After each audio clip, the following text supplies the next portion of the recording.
Bonjour à tous, bienvenue dans cette nouvelle vidéo, bienvenue dans ce nouveau live. Voilà les actus, donc Teams qui annonce, Microsoft qui annonce des fonctionnalités autour de la communauté. Dans Teams, on va pouvoir gérer des communautés, un petit peu comme ce qu'on faisait déjà dans Discord et ce qu'on faisait aussi dans Slack. Et avant ça dans Facebook, entreprise, enfin bon, vous pouvez créer des groupes pour animer une communauté. Et bien Teams a lancé une fonctionnalité début décembre.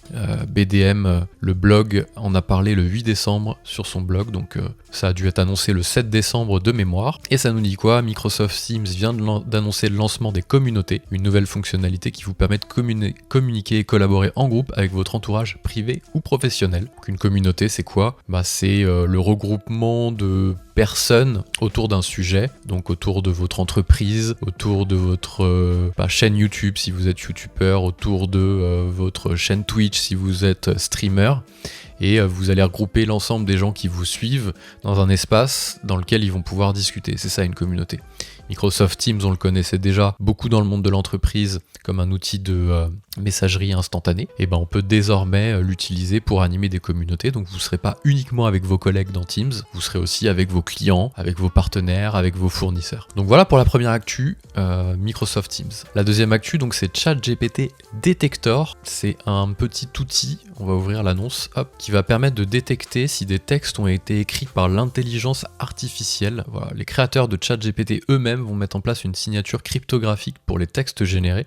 Donc c'est une signature qui sera ancrée à l'intérieur du texte, je sais pas trop comment ça va se passer, pour qu'on puisse les détecter et savoir si ça a été écrit par un robot ou si ça a été écrit par un humain. On a Hugging Face, donc le célèbre acteur français, en tout cas francophone, en tout cas créé par des Français, même s'ils sont à New York, où on peut copier-coller un texte généré par ChatGPT ici, et il nous dira le pourcentage que ça a été, pourcentage de chance que ça a été écrit par l'intelligence artificielle. Ensuite, la prochaine news, j'ai fait une vidéo sur ce nouveau logiciel qu'Apple vient de sortir avec la mise à jour d'iOS 16.2. C'est Apple Freeform, donc je le disais dans l'annonce du live, je l'ai jamais utilisé, je l'ai jamais encore ouvert alors que je suis un peu un gros geek des logiciels, c'est d'ailleurs pour ça que je parle de ça sur ces chaînes, mais malgré le fait que je sois un gros geek, je l'ai jamais ouvert. Pour vous dire l'usage que j'ai trouvé à l'intérieur de cet outil, qui est très faible. À quoi il ressemble? On va regarder un petit peu l'annonce sur Newsroom. Voilà, on a quelques screenshots. Si vous connaissez Miro, si vous connaissez Figma avec FigJam, Canva le propose aussi directement dans son outil de design.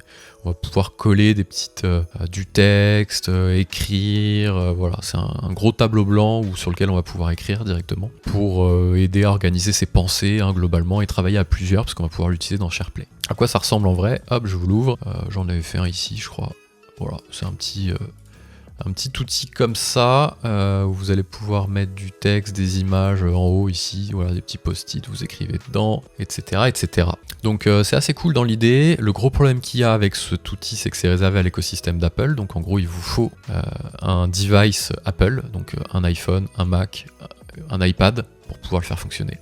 Donc ça réduit pas mal les fonctionnalités, en tout cas l'usage. Nouveauté Notion, Notion a pas mal accéléré là ces derniers temps. Ils ont sorti tout récemment les dépendances de tâches et c'est de ça dont je voulais parler. C'est que un petit peu comme dans un chemin critique, je vous explique, quand vous avez un projet, exemple de développement, là on l'a, vous avez une succession de tâches à réaliser pour arriver au bout du développement. Et vous avez des tâches qui ne peuvent pas être faites tant que d'autres tâches n'ont pas été terminées. Ici par exemple, prod build, vous ne pouvez pas le faire tant que vous n'avez pas designé l'interface utilisateur globale. Donc vous allez pouvoir mettre des dépendances de tâches entre elles, ce qui va vous faire un chemin critique, on appelle ça un chemin critique dans les modèles Gantt notamment, en vous disant voilà, si vous voulez arriver à pitcher votre projet à des agences, il faut impérativement que vous ayez fait le GTM plan et donc la user interface. Voilà pour les actus. Moi je vous dis à très vite pour de nouvelles vidéos autour des logiciels et de la productivité.